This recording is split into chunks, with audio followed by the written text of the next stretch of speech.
¿Qué sucederá cuando la humanidad se entere de que nunca ha estado sola?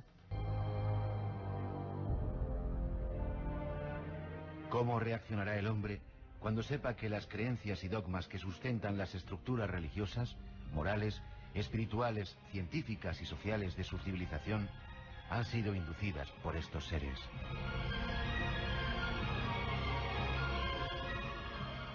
¿Qué reacción tendrán los científicos cuando se enteren de que las bases que sustentan su ciencia son incompletas y que tendrán que desaprender todo lo que consideraban inamovible?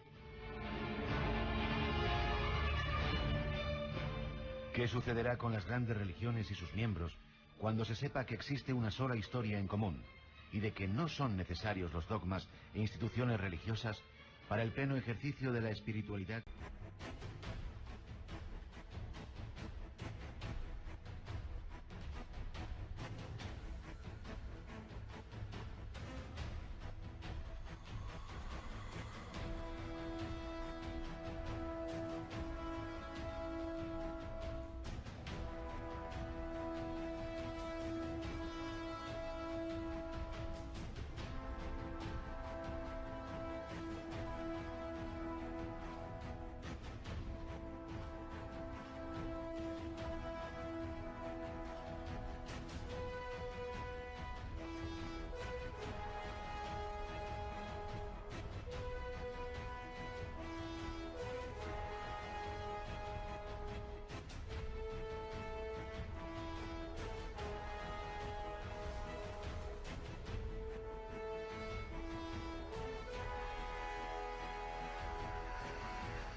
Okay, this is really amazing to me. It is a comparison of human, chimpanzee, gorilla, and orangutan chromosomes. And you see how really similar they are. And you always hear about how similar we are. You know, 95%, 90% sharing the DNA and all. So it really makes it look like we descended from them. But they don't mention that we share about 50%. You'd be looking at a lot of similarity with a mouse up there. It's amazing. It's amazing how you can be fooled by these things.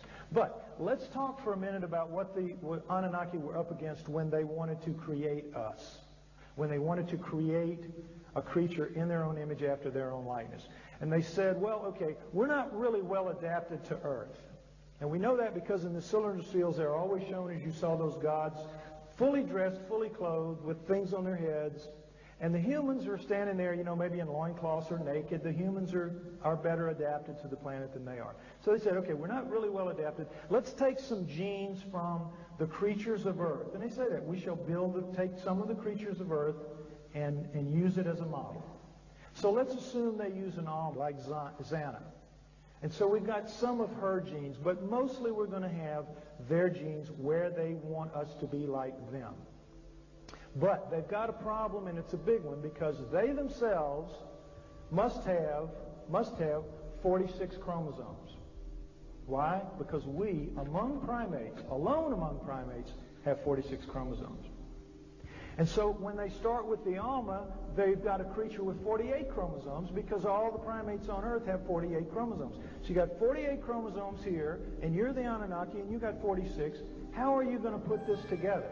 How are you going to make a living zygote to begin the process of manipulating? How are you going to do that?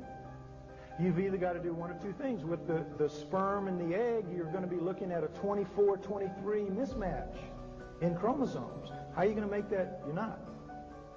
You've got to add a chromosome to the 23, or take away a chromosome from the 24, which would be the creature of Earth, or add a chromosome to your own self, neither of which will work because you won't have the same creature, and it's just too much DNA to fool with. You can't do it. There's only one way to solve this problem. You have to take the 48 chromosome, the one with the 48 chromosomes, and you have to fuse two of them together so that they only take up one space. And now you've got, even though you've got 48 chromosomes, it's taken up one space, and you can match it up with a 23, and you can get to work. Am I right? You understanding? Next slide.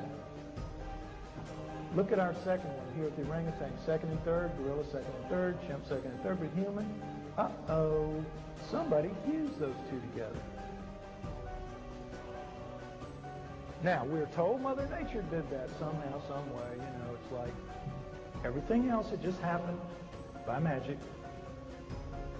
The Anunnaki did this. There's no way otherwise for that to happen. And it's some of the clearest evidence that there is that we're genetically manipulated, genetically put together, and genetically created.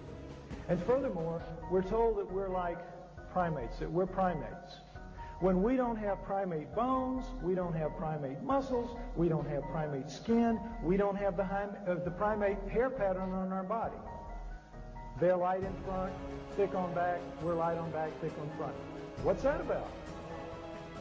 We don't have their heads, their brains, their arm length.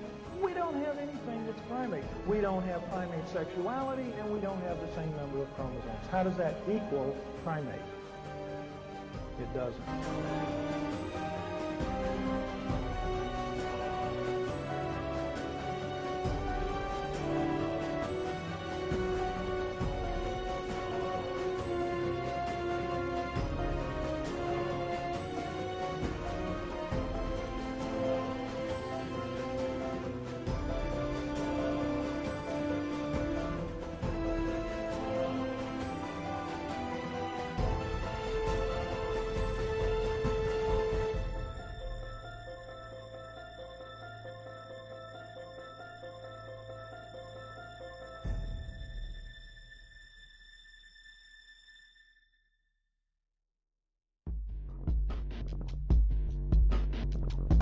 Fuimos visitados en el pasado y posteriormente creados genéticamente por una raza de reptiles humanoides.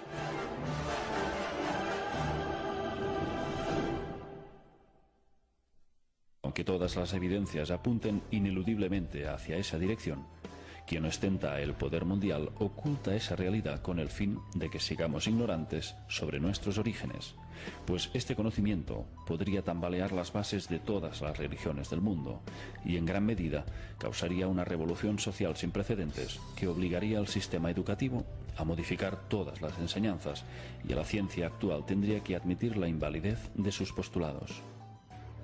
Entre el 10 y el 14 de abril del 2003, en plena invasión de Irak, el ejército de los Estados Unidos saqueó el Museo Nacional de Antigüedades de Bagdad y robó grandes cantidades de figuras, tesoros y tablillas que nos hubieran revelado mayores detalles de la conexión reptiliana de los Anunnaki.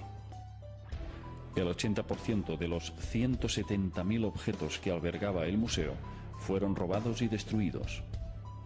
Durante el saqueo, un incendio en la Biblioteca Nacional de Bagdad destruyó archivos de incalculable